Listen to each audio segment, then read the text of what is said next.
He asked that all people come back into the room here. We're going to be starting panel B in just a moment. But what I'd like to do is to thank 8 Minute Energy, a platinum sponsor, for what they've done to support the Renewable Energy Summit.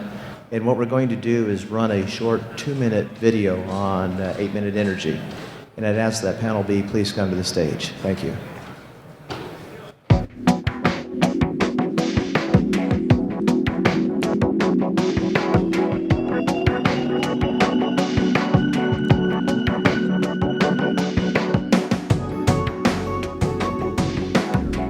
8 Minute Energy develops, owns, and operates ground-mounted solar PV projects from 3 to several hundreds of megawatts in the Imperial Valley and the United States.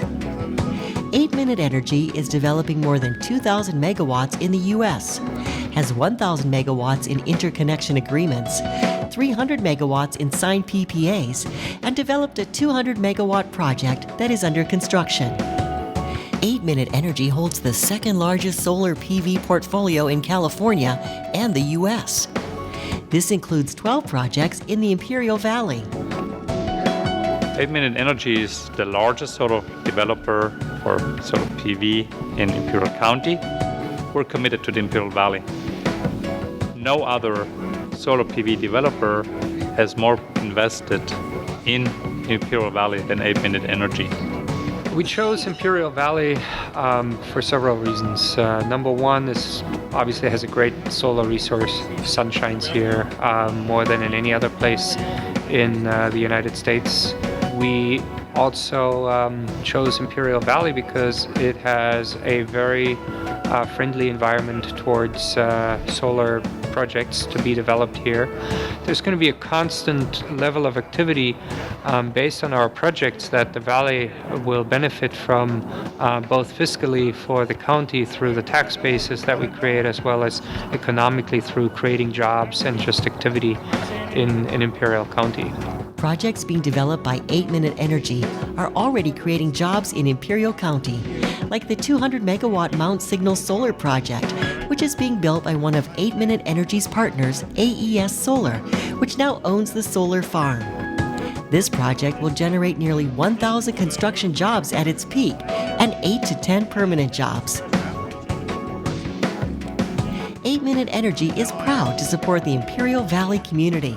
8 Minute Energy sponsors local elementary school initiatives, launched a fund to protect the habitat of the burrowing owl, and is developing a solar internship program with the Calipatria School District to help prepare high school students for jobs in the region's growing solar industry.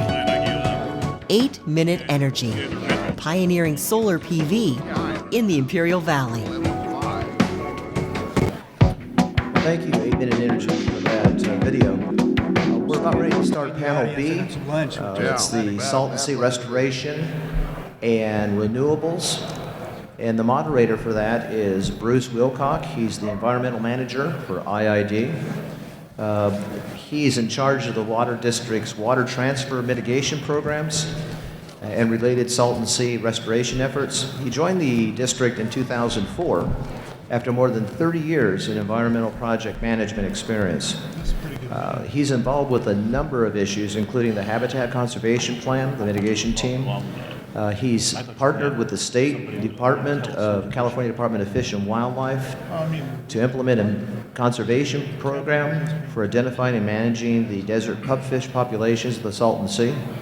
And currently, he's working with the Salton Sea Authority to design and implement an incremental habitat restoration program, which will help the Salton Sea in the long term in addition to the short term. He holds a Bachelor's of Science degree in Reclamation, Restoration, Ecology from the University of Wisconsin. I guess that qualifies him as a Badger. And with that, let me introduce Bruce Wilcox.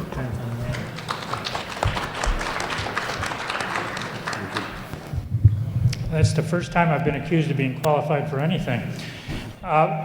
Thank you for coming to the symposium today and for setting in on this panel discussion. We've got a very learned panel of experts on Salton Sea restoration and renewable energy, and I'm going to, for the most part, just stand out of the way and let them talk to you. But just a couple of quick words on why renewable energy at the Salton Sea and why restoration at the Salton Sea. As you've heard earlier from General Manager Kelly and others, the Salton Sea restoration is a part of the water transfer. It's a cornerstone of the water transfer, and we need to keep moving forward on restoration. I've heard it called a vexing problem by several of the speakers. I've also heard it called other things that I can't repeat up here at the podium. But it is a serious problem, and we've been working on it for some years, and this panel has given a lot of ideas and a lot of successful projects along the Salton Sea. You also heard earlier from Kevin that one of the key messages is a smaller and sustainable Salton Sea. I agree with that completely. And finally, we sort of a synergistic approach to development of the Salton Sea, where we can take renewable energy, whatever type it might be, although geothermal is one of the forefront energies there, and develop that with habitat areas around it and generate funding for longer range Salton Sea restoration. That synergistic approach really involves a lot of agencies, but some of the big ones are Imperial County, Salton Sea Authority, IID, and the state of California, who still has, at least in my mind, a responsibility for restoring the Salton Sea. So with that, the format we're going to use is I'll introduce each panel member before they speak. They can either stay seated and give you their remarks, or they can stand at the podium. After that, we'll have a panel discussion amongst the folks, and then we'll open it for questions. So first speaker is Tom DeBose President of Development Design Engineering here in Imperial Valley. We've been lucky enough to work with Tom on a couple projects. I've enjoyed working with him a lot. He's a longtime resident of the Valley. He's been involved in many things in the Valley. He's done a lot of good work for the Salton Sea and for other areas. I think their specialty is entitlement of projects. He understands the environment in the Imperial Valley. And Tom? Thank you, Bruce. Obviously, I didn't get the dress memo because, well, wait a minute, this is the way I always dress, so I think you know that. I think one of the things that I was asked to do is to talk about how do we keep the momentum up of what we've achieved so far. And I think the first thing I want to say is that this topic today, this conference, and the Salton Sea and the potential of expanding that, it's because of what's been done so far. It's because of the renewable that we've developed in Imperial County. It's because of the connections that we've made with SDG&E and on the Power Link. It's because the companies like AES and Tenaska and 8 Minute and all of those that deserve recognition went out and took that risk and found a way to develop and meet the requirements and the contracts that were put out there. It was also because the political will of our County Board of Supervisors seeing this through, and it was because the IID had to step up and quick think how to adjust and make this, assist to make this happen. So all of those efforts have made, I think, this discussion real today because we've put ourselves on a map. We put ourselves on the map in regards to the development and developers who are in this field. We put ourselves on the map in regards to the finance and Wall Street or the banks who see the opportunity. Put ourselves on the map in the state of California, although sometimes I'm a little critical as how little I think we are recognized, is that we are the opportunity to achieve the administration's goals of renewable power, greenhouse gas, and those kinds of things. How did we get here, and how do we keep it going? Those same agencies, County of Imperial and the IID, are going to have to continue to think out of the box and or continue to work on the fly. For instance, a lot of the fees that were associated with making this work are going to have to continue to be rethought because the competitiveness out there on these PPAs, what we were able to adjust to the first time around may not work, and we're going to have to sharpen our pencils all the way around. The consumer out there wants better power rate. We're going to have to find a way to help those developers get there.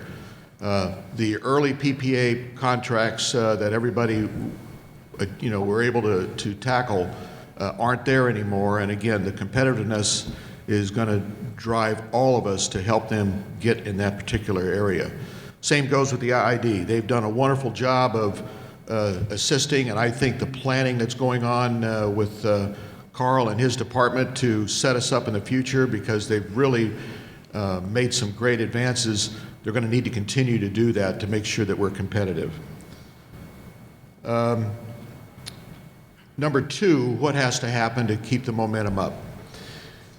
Just like the County of Imperial and the IID have come together with the MOU and working collaboratively together, we're going to have to expand now that circle.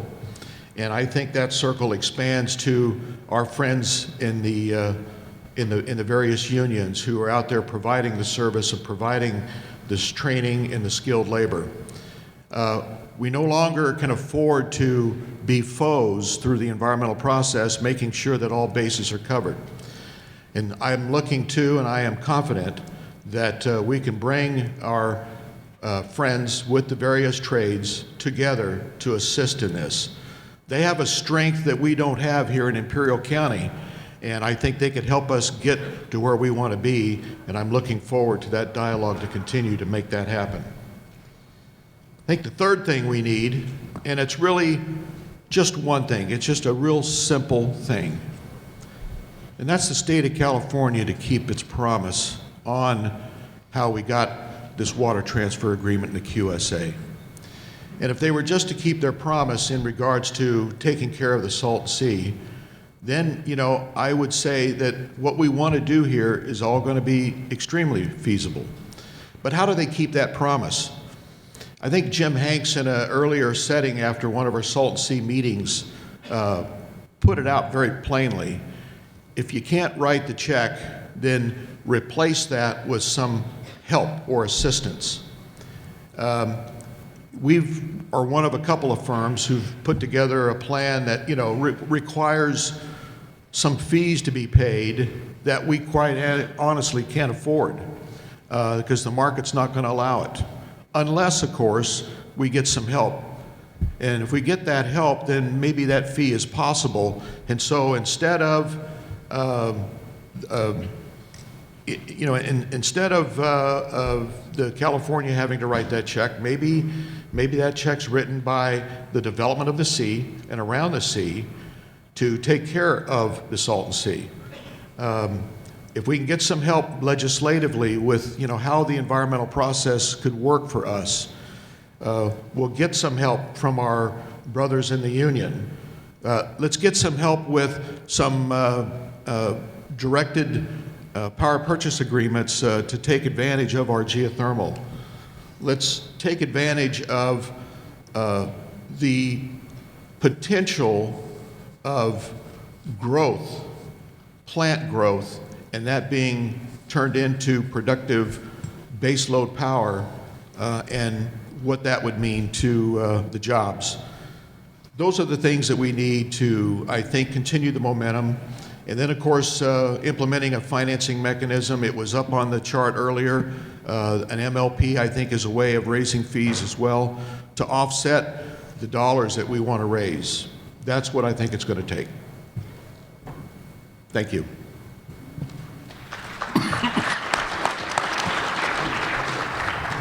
Thank you, Tom. Next up for speakers is Bob Hargraves.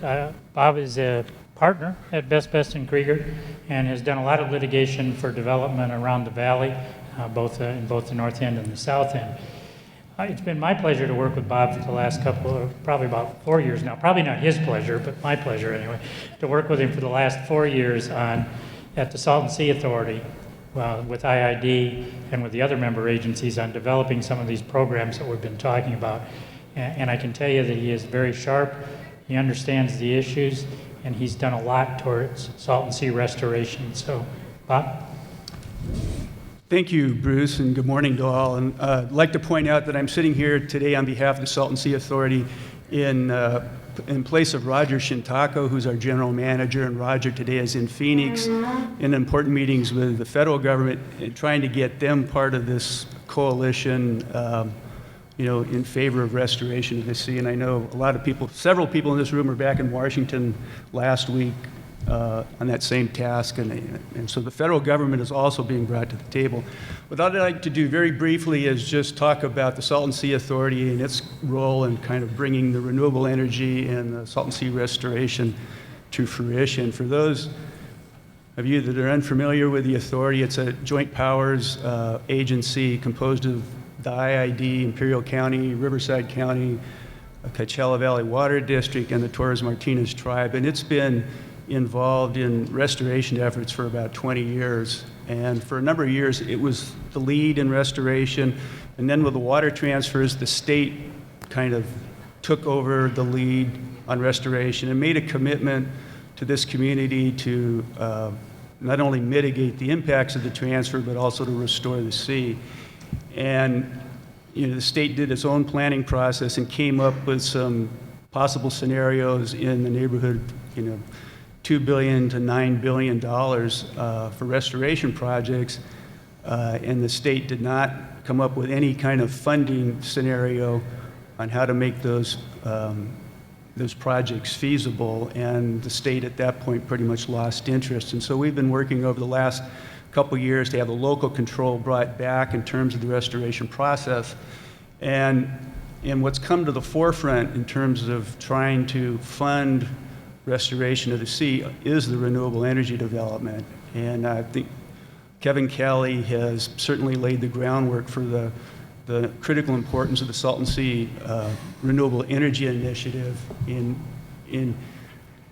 making the difference between a sea which could be, as he said, a nightmare scenario, or on the other hand, if we take advantage of all the opportunities out there, it'd be an important resource for the economic development of Riverside and Imperial County. So, and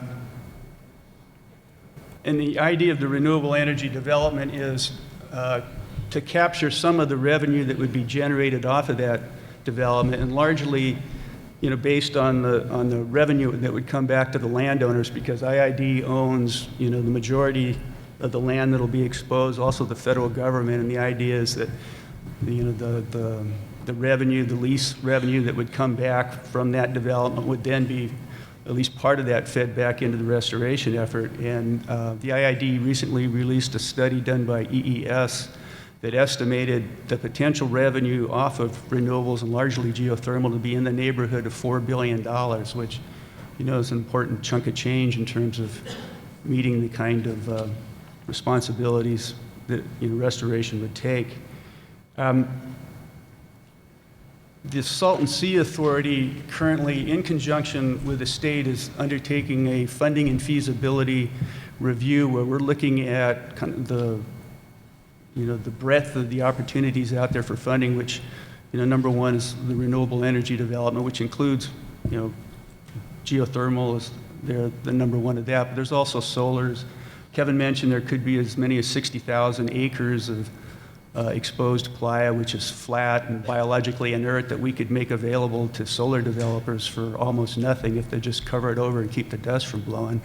And then there's also the biofuel potential. We have a lot of kind of wastewater, we got a lot of sun, we got a lot of land, we could grow a lot of algae, or we could grow a lot of biofuels, so we're going to look at that opportunity. And then real estate development also. There's some large projects proposed around the sea that rely on a restored sea for viability, and those projects also could be funding streams. So we have this funding and feasibility review study now that we're just starting to scope and get underway. The goal of that is in 2 years to have an information base with respect to how much money we can work with on the one hand, and then how we can fit these different components together and what the cost of that would be on the other hand.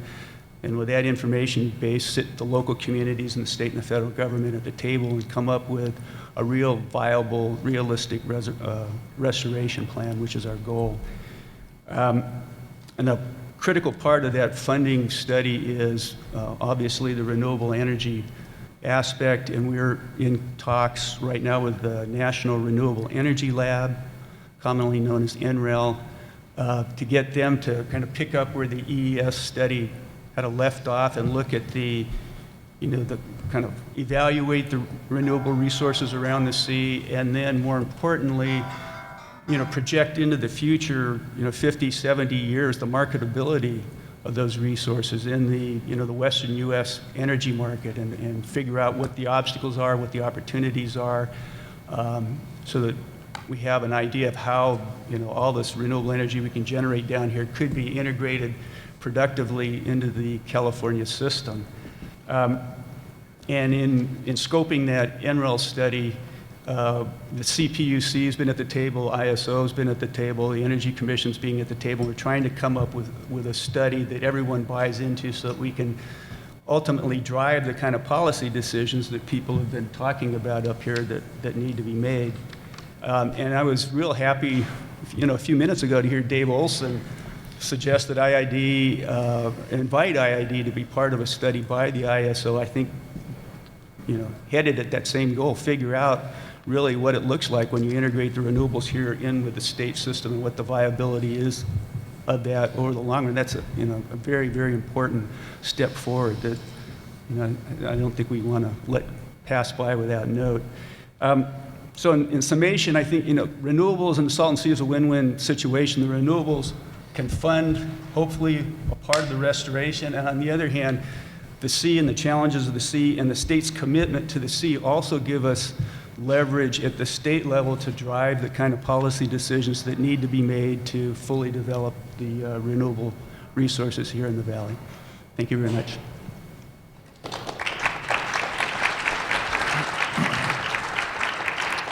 Thank you, Bob.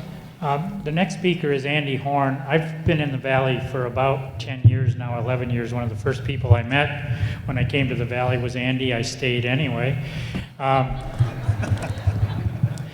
Andy Horn has been, I think, is a lifelong resident of Imperial Valley, and I actually have enjoyed working with him very much. In 1988, he has a bachelor's degree in history, and I learned that the other day on a drive back from a meeting in the North End where he regaled me with a lot of history, a lot of really good stories of past history in the Valley. Andy has that bachelor's degree in history. He worked with his father, I think, in a real estate firm for a lot of years. And then in 1998, he was elected to the IID Board of Directors. He served there for 8 years. They made a lot of very important and difficult decisions during that 8-year tenure. In 2007, he joined the county and has worked for the county as their natural resource manager since then. And IID and others have worked very closely with him on a lot of projects, and as we're now working with them on their renewable energy overlay. He's also been a chairman of the Imperial Valley Economic Development Corporation and the Rotary Club. Andy? Thanks, Bruce, I think. Well, the first thing I want to do is dispel a couple of mistaken notions that people might have. One of them I just found out this morning. I always thought Kevin Kelly was a pretty bright guy, and then it turns out he doesn't know that he's not on the Salton Sea panel. This is the Salton Sea panel right here. So maybe next time he'll read the program. But we appreciated his introduction of what we were going to talk about. So the county's interest in working to move this ball forward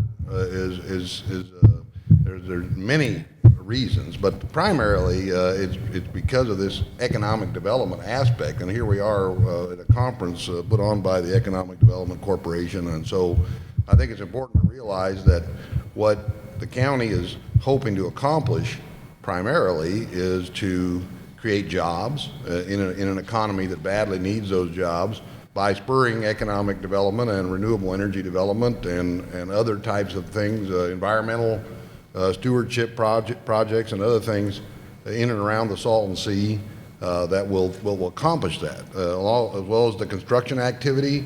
And those things tend to create increased tax base that the county uses for badly needed revenue to provide services and to properly compensate their overworked and underpaid employees.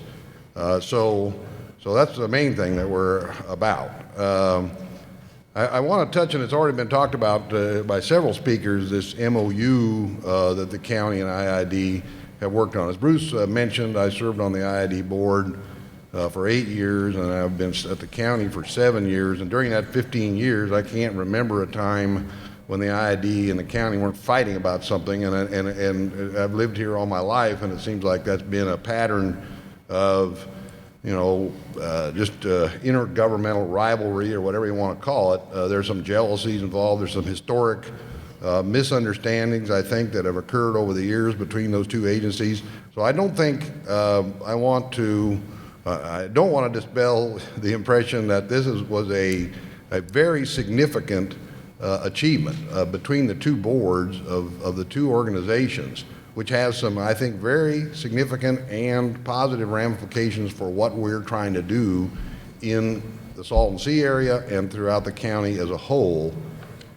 In my work in the last several years with the county, it's become obvious, as Bruce mentioned, we've had to work very closely. Nothing is going to get done in this county without IID being involved in it in some way, shape, or form. No projects are going to get approved unless the county approves them, at least certainly in the unincorporated area.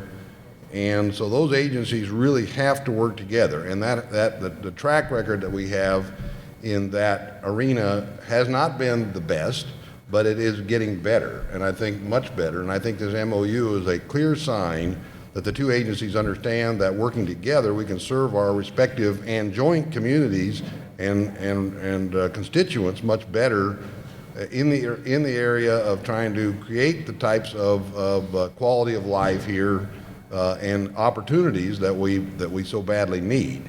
So I think it's really important that has occurred, and I think the hard work that's going to have to go into making that a success will prove the measure of whether or not it was a worthwhile effort. We're not there yet, but that first important step has been made, and I think it's up to us as people that are involved with those two agencies to make sure that it does work and succeed in the manner that it was hoped to when it was envisioned. What is the county doing? Bruce mentioned, this general plan update that we're working on is a shameless plug for this afternoon's breakout session at 3:30. We're going to be talking about that. So I'm sure you don't have anything else better to do than to go to our breakout session there and hear about what we're doing. And we're going to be working very closely with IID and other agencies in updating our general plan element for alternative energy and transmission for our general plan that will hopefully create a much clearer path for developers wishing to take advantage of some of the resources, again, around the sea, but also in the county as a whole. We're working on things with IID. The county IID is the water agency, everybody knows that, but the county is the jurisdictional agency for groundwater. And we're looking at the opportunities that might exist for augmenting water supplies through groundwater development in the county, which is the county's responsibility.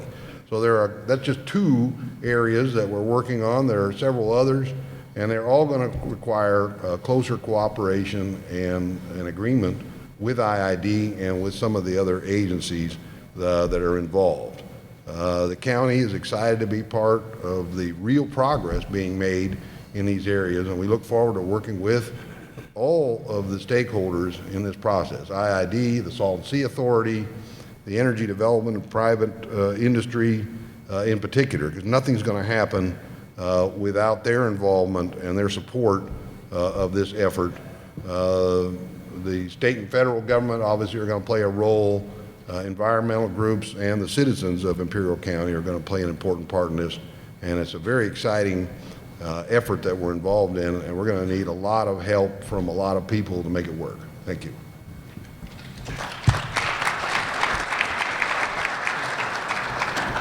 A quick point of clarification, as an employee of IID, I still think Kevin's a real bright guy.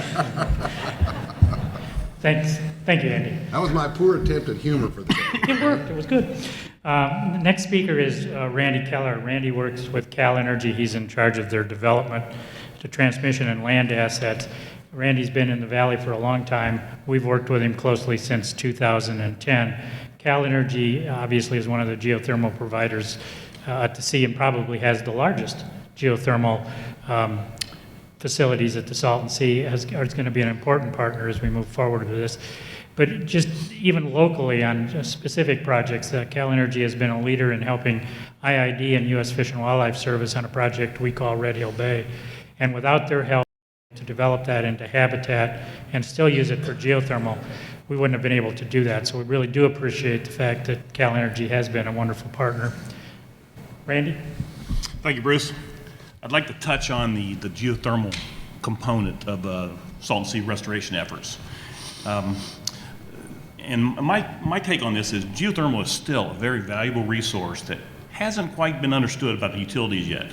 But we think over the next 5 years, as the challenges arise of what this large volumes of wind and solar that has been procured, it's going to become a harsh reality that geothermal is going to become in favor. And when that happens, the Salton Sea, that renewed interest will create a Salton Sea buzz and it's well positioned to help serve. The taxes alone collected from a large build out could help fund the entire restoration of the sea. To the extent that we need added incentives from the regulators to appreciate the benefits of geothermal, we need a roadmap. We really need to understand what you're going to do with all these funds. What's the direction? How do you fix it? We think that the story is half told if we don't present the solutions along with the ask for the regulators. I recently heard IED Director Jim Hanks say it best. He said, the solution at the Salton Sea restoration is at the sea itself. Now, I kind of knew that, but until he said it, it didn't sink home. And it would be a tremendous opportunity missed if we did not take advantage of the funding opportunities and engage the resource that the geothermal provides to help that is posed and ready to fix this. Simply put, geothermal may be able to provide a revenue stream or create dollars that could pay for whatever the plan is that we need to go forward. The solution must be near term, as you've heard earlier today, the 2017 cliff when the sea starts receding at greater levels. So we're looking for a near-term solution. And there are several projects from several developers in the pipeline at the Salton Sea that can quickly react favorably to the market. Cal Energy's has a BlackRock project. We're already permitted by the Energy Commission for 159 megawatts. That's valid. We could be ready to go fairly quickly. That would have a benefit of that type of arrangement for the market. Would create a long-term, 24 years would be a revenue stream that can continue to fund the restoration efforts and provide a true funding mechanism that could be planned around. And our geothermal resource at the Salton Sea, it's no secret sauce. This is a proven technology. We've been doing this for the last 20 years. It has a history of being reliable and continuous.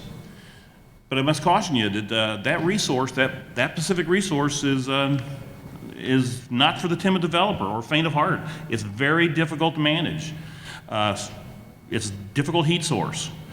Failures have occurred. Mismanagement and false reputations, any type of hiccup will disrupt and have lasting effects on the market. So we need to correctly develop this resource so it continues to provide a revenue stream for us, for all of us. That's all. Thanks.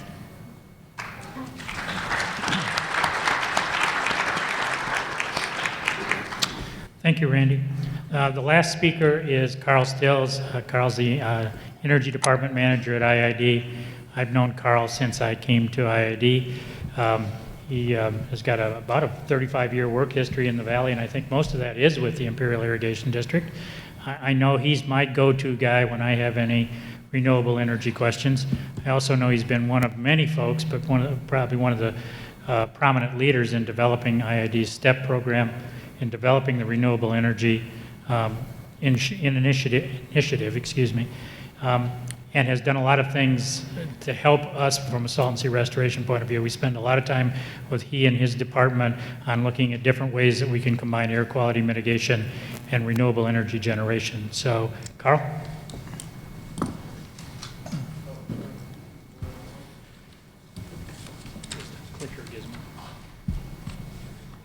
I think I'm the only one young enough up here to stand up. What I'd like to say before I start on this is just to elaborate a little bit on what David Olson said, and he talked about the once-through cooling issue, and he talked about retirement of songs, but let's go a little further than that. Because if you couple that with the drought that's in California, and you look at the water transfer issue, and the last thing we want is something to disrupt a water transfer going to the coast. It's actually keeping Southern California coastal cities whole right now. So you don't need to exacerbate that problem, but it's also creating an energy problem because the reservoirs in the state are down somewhere between 33 and 40% of capacity, which means that your hydropower production is also going down. Now we look at the EPA, and the EPA between now and 2020 is forcing coal basically out of production. That is creating the nexus for some concern. I think the Cal ISO came out 2 days ago with an article that says getting energy to the state grid is going to be challengeable in the next 5 to 6 years. We believe that that perfect nexus of the crisis that's looming with energy and the crisis that's looming with water right now, there is a perfect solution, and that perfect solution is the Salton Sea Restoration and Renewable Energy Initiative. Which one of these? This one? So let's look at the problem, and this is actually Bruce's map here. If you look at these little rings right here, whoops, what happened there? Where's the,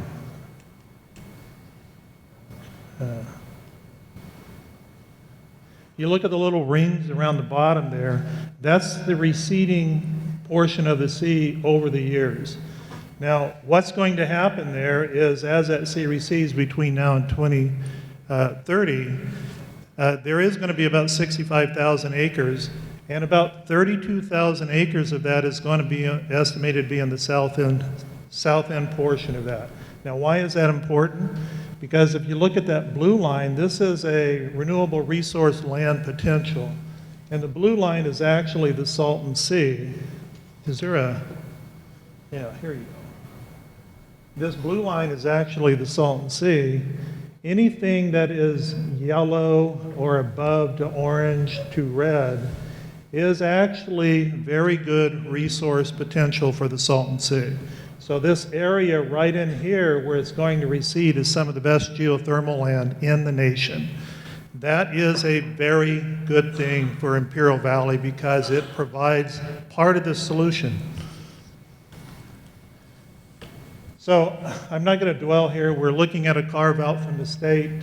We're pushing initiatives to get a carve-out to create a revenue source for the Salton Sea by using renewable energy. We were looking at somewhere in $5 to $7 on the energy price to create the revenue source, or an environmental adder on the mining. If you're familiar with geothermal, you know a geothermal 50 megawatt plant will produce somewhere in $44 to $45 million worth of revenue. The mining on foreign minerals is somewhere in the $200 million per year revenue, so it's significant. If you look at the other types of renewable resources available that could be looked at, biomass, biofuels, algae, solar gradient ponds are a real viable option out there. After you get the solution for the geothermal, make sure you mine that. And right across the road from the geothermal is the Chocolate Mountain Renewable Energy Zone that the government just put into play. So that's important. I'll get to that in a minute. So all of these look at ways that we can look at how do we generate funds to clean up the area issues and the water issues of the sea.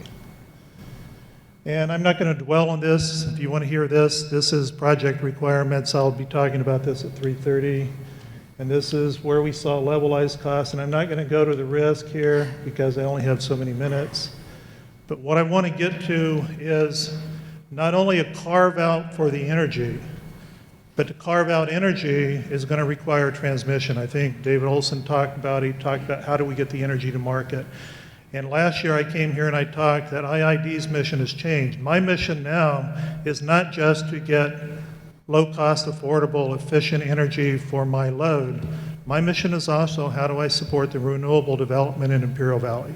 Okay, that requires a transmission strategy. How do we get that energy to market so that it can be incorporated into the portfolios in not only the Cal ISO region, but the West Connect region also?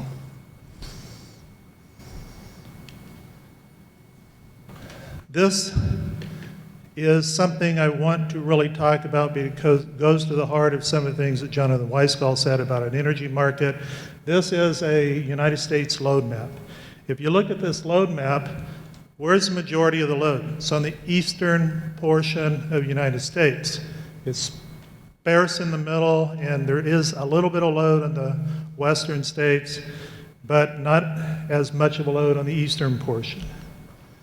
This is a renewable energy map. Where's the renewable energy? The load's in the east, the renewable energy is in the west. Now, what's going to be required to get energy to different markets? The Cal ISO market's going to have transmission.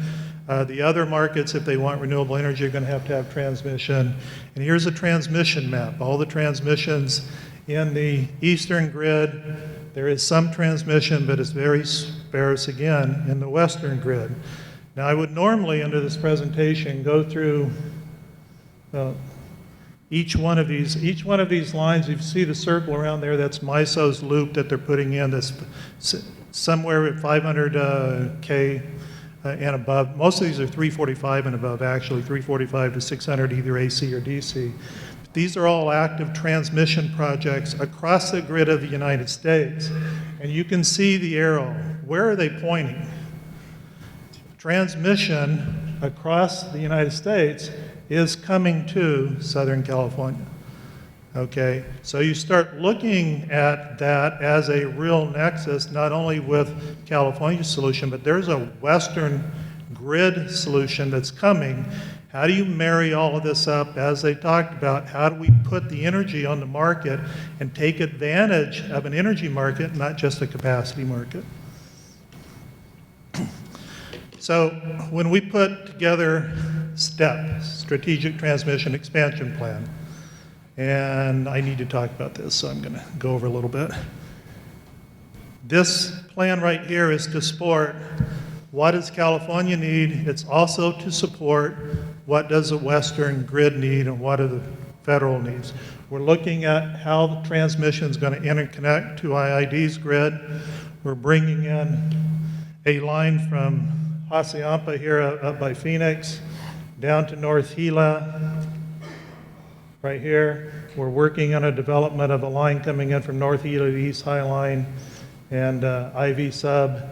We have a 230 line already in place. We're in the process of going to build a 230 loop here. This loop, it will support 2,200 megawatts, okay? That'll give us the ability, if this line is accepted by the Cal ISO in this next planning cycle, I think that was referred to, this first phase of this loop will handle 1,100 megawatts going west. This line here will handle another 1,100 megawatts going east. What we're trying to do is look and see what are IID's grid responsibilities, how do we work in conjunction with the other BAs that are out there, how do we leverage transmission to support the renewable energy down here, and then this line here, if you notice around the Salton Sea, this line here will absolutely support the Salton Sea Renewable Initiative, okay? And here's the Chocolate Mountain Range. Here's where the geothermal is located. Any transmission built in this area, companies like to do what they call clustering. We like to load the transmission lines up to pay for them. So in reality, what we're doing here is trying to figure out how do we support the needs of the state, the needs of the Western grid, the needs of the feds, and the needs of the Salton Sea. And that's our STEP line, but that's it. Thank you.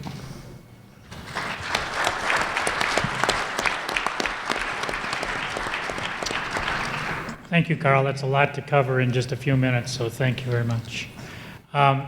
I think what we'll do now is allow the panel to address anything they've heard, and then we'll open it up for general questions. And I would offer the first question to the panel, and that is that we've heard a lot of moving parts to this today, and it's going to be an integrated process moving forward. And how can we, what do we need to do now, short term, mid term, and long term? As an example, right now we're looking at an incremental habitat plan for the Salton Sea that takes into account species conservation habitat, the state's project, other county projects, Torres Martinez projects. We've got a midterm Salton Sea Renewable Energy Initiative, and we're also looking at at a midterm to moderate length term of Salton Sea Restoration Plan and funding. So I'll throw it out to any panel members that would like to address that. How do we best integrate that so we can move forward in a reasonably seamless process? Not all at once. Well, I'm not sure you're ever going to come up with a flow chart that's going to establish the relationship, but I think it's important to note at least 3 benchmarks since the last time we had one of these conferences that have gone a long way towards establishing that. And first and foremost, of course, is the IID Imperial cooperation in leading the Renewable Energy Initiative. I think is critical and be the most important. The second one is this summer, the state allocated money and changed the legislation to put the local governments kind of in a lead role in terms of restoration planning. And then the third thing just happened today when the ISO, and I don't know if I'm reading more into it than happened, but I mean, the ISO really is inviting Imperial to be, IID to become really involved in the transmission planning in a way that best accommodates the local resources into the state grid. So you got a bunch of different players, and I think just keep people communicating and just keep that momentum going forward. Of course, now we've got Roger in Phoenix talking with the federal government, and communication is going to be key. And I think we've over the last year have really established important benchmarks and a foundation to build on going forward. Yeah, and I'll just add to that for the other panel members. Roger Shintako and the Salton Sea Authority has been a breath of fresh air. We've made a lot of progress since he started. I'm sorry he couldn't be here today, but he has got a lot of other issues and has been working closely with the state and the federal government on funding. So we appreciate his efforts and wish he was here today. Anybody else? I think that one of the most important things going forward, or at least, and all this stuff that you talk about, short, mid, long range plans or goals, I mean, they're all related. I mean, you got to lay the foundation, and the foundation, of course, will be, as Bob said, the plan. We need and I think Randy talked about, the need for a plan. Carl's got his strategic transmission expansion plan. There are all kinds of plans. We need a plan on what we're going to do with the Salton Sea that everybody can agree on. And then we know what the parameters are in terms of accomplishing and implementing that plan. Right now, we're just, and I think Bob hit it on the head, or at least made reference to it. I mean, the state, in the legislation that was passed back in '03, said they were going to take the lead on that. And we know how that's worked out. In case the rest of you don't, not so good, because not a whole lot has been done. I know, Bruce, you've been working on a lot of good projects, but there hasn't been a real movement toward identifying a holistic plan that's going to address the very serious concerns there. So we need to have that plan. But in the meantime, while that's being fleshed out through this feasibility study, there are a lot of other things we could be working on, and you're working on some of them with the habitat. The state is with their species conservation habitat work. But if we're going to really, and I really am a big believer in this renewable energy and restoration initiative, we've got to get the markets established. We've got to have a clear procurement plan from the state that recognizes, as Randy pointed out so well, the unique values of geothermal resources and the other types of resources. There are other types of baseload resources there, like the and flexible. Flexibly delivered resources that could be developed around the Salton Sea with solar gradient ponds, for instance. That once we know that there's the market there, once we know that there's demand there, once we know that people are going to recognize the value of some of those resources that are unique to what we can do there around the Salton Sea, then we'll have the tools available to develop those markets, fill those markets, and create the resources necessary to implement the plan. Thank you. Carl? Well, I just want to echo something that Kevin said. The time's running out because mitigation water to the sea is running out. So I think not only do we have to do that with the plan, I think there's an advocacy issue. And I was going to tell the story here about when I was younger, I was going to go out with a friend of mine on Halloween, and so I went home to take a shower, and I didn't have candy, and I closed the windows up, turned off the lights, so nobody would knock on my door, and a group of little kids came up and knocked on my door, and so I was really quiet, and they knocked a little louder, and I was really quiet for about 15 minutes. Then somebody started ringing my doorbell really hard, and I opened it up, and there was a little 5-year-old kid going, "I knew you were in there." Well, I think when we look at that, we have to be like that kid that refused to go away. We don't have much time with this issue, and we need to knock on the state's door. And if they don't answer, we need to knock louder on the state's door. And if they don't answer, we need to ring that bell to the extent that they realize that not only do we have a crisis looming, we have a perfect solution if they will work with us and embrace that solution. And it is something that will get renewables out. It'll take care of the Salton Sea issue by creating a funding source. It'll create jobs in the area that in the United States most needs them from an economic development standpoint. It's just a win-win-win all the way around. Thank you. Tom? Well, and as I had alluded to earlier, we need some help. And one of the things that we can do is take advantage of the work that's going on today, and it's going to be a part of one of the side panel discussions later, and that's the work that's being done in regards to the update, working on our general plan, creating a document that will identify and help redirect what could happen around the Salton Sea. It would really be nice if that could become an environmental document, and maybe we get a little legislative help here. That is the document that in fact sets the path. It is the document that it allows us to go forward. It would be nice to not have to worry about tearing off that document and continuing to do further environmental studies. Project certainty is going to mean an awful lot to the developer out there. It's going to mean an awful lot to the finance world. And so, again, if we could take and expand on what the work that Brian and them and the County of Imperial are doing in regards to updating that overall plan, is creating an environmental document that becomes the master to allow all of the approvals in a much simpler, easier format, as opposed to taking all of the time and spending all the money that it takes to get there to the end. And again, all of that is, amounts to a lot of risk by a lot of developers to spend a lot of money, not even sure if he's going to be able to get the permit to build. And so I think that would also assist in what we got going on here.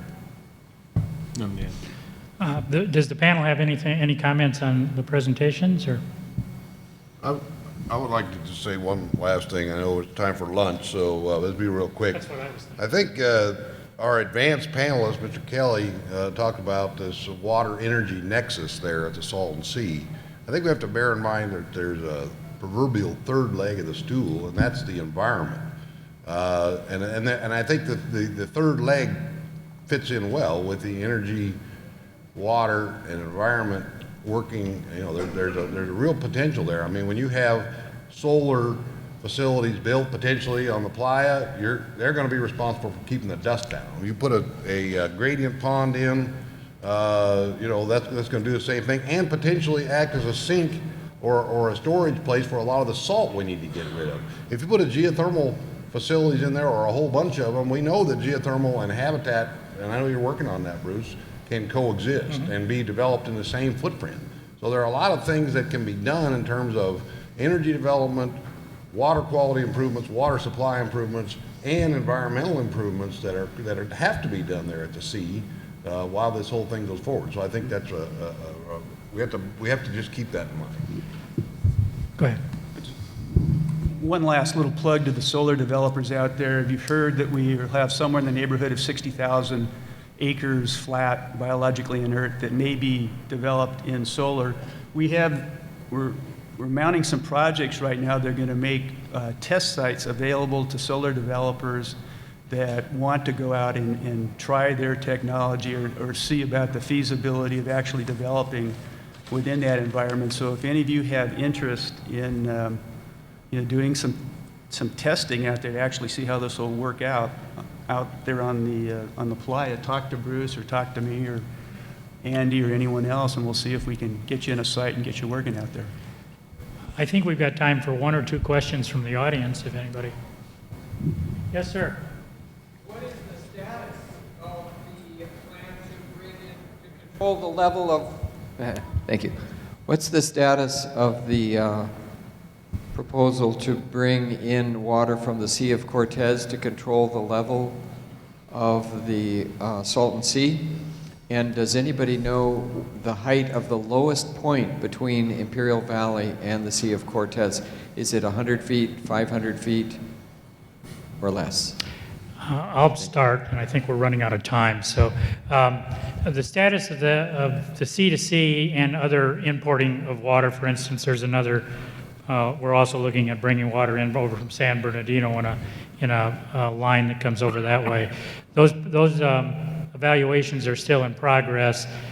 That's a very expensive proposition, as is any Salton Sea restoration.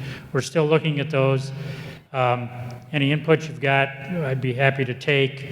I don't know the elevation off the top of my head between the two, but one of the things IID is going to do in the next 2 or 3 months is hire a consultant to look at some of those alternatives and some other things that we're going to look at for water sources. Part of the agreement with the county was to look at other water sources that might be available for the Salton Sea. Oh, okay. Tom? We've heard quite a bit about ways of using renewable development to raise some revenue through land leases and or taxation, and how to get the power out by improved transmission, all of that very important. I wonder if anyone on the panel could comment on how those revenues would connect directly to an actual Salton Sea restoration. Thanks. Gentlemen? I think the exact connection is a discussion that still needs to be had. The goal at this point is to, evaluate the potential of those revenue streams. And no one's talking about any increased taxation, by the way. We're talking about, allocating money that would otherwise go elsewhere to the Salton Sea. But the plan is to kind of scope out, figure out how much money might be there on the table, and then get the players at the table to figure out how to, everyone contribute something to make it happen. But we're going to try to get, the information on what kind of facilities, how to make these different pieces fit together. On the one hand, the cost side, and also the revenue side, get the base information for making those decisions, and then get the players at the table and see what we can shake out. I think I'll add just a touch to that. One of the things that the Salton Sea Authority is doing is a funding analysis, a larger scale funding analysis. It fits into all of that. I don't think any of us believe that the Renewable Energy Initiative will necessarily finance the entire Salton Sea restoration. We think it is, I've heard the term jumpstart. I think that's a pretty accurate description of what it'll do. So Salton Sea Authority and NREL are in the process of developing that scope now for that study. Well, it goes back to that, what I mentioned earlier, and Tom, that's a very good question, and that's part of the plan that needs to be fleshed out. We don't have, and I don't think anybody has, a clear-cut answer to that at this point. As Bob said, once we know what the potential is, and once we know, what the goal is in terms of what kind of a plan we need to implement to see, then we need to figure out what kind of revenue. And there's all kinds of concepts that are floating around out there. One is this infrastructure finance district. It's kind of like a redevelopment agency that's still on the books, even though RDAs have gone off into the sunset. So there is a potential there for creating some revenue from the increased development around the sea, energy and other types of development around the sea. And that's just one of the many tools in that potential toolbox that we could use to generate the revenue. But it's a very important question that has yet to be completely answered. Go ahead. But it's not only the revenue that goes to the sea, it's how do we implement the programs that generate the revenue. Those mechanics haven't been worked out. When we look at the land and how that's going to be leased out, do we declare an open season? What process do we use? How do we bid into that? Do we do a renewal auction mechanism where there's still a public process to get the lowest cost in there? We'll have to work those mechanics out. I think we have time for one more quick question, maybe? No? Well, join me in thanking the panel.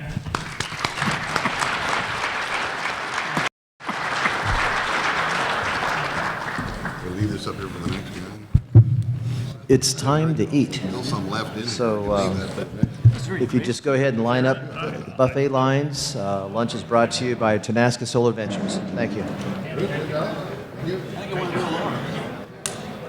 Randy? I don't like your remarks about reducing those damn fees, though. I mean, everybody's got to pitch in. Got to pitch in.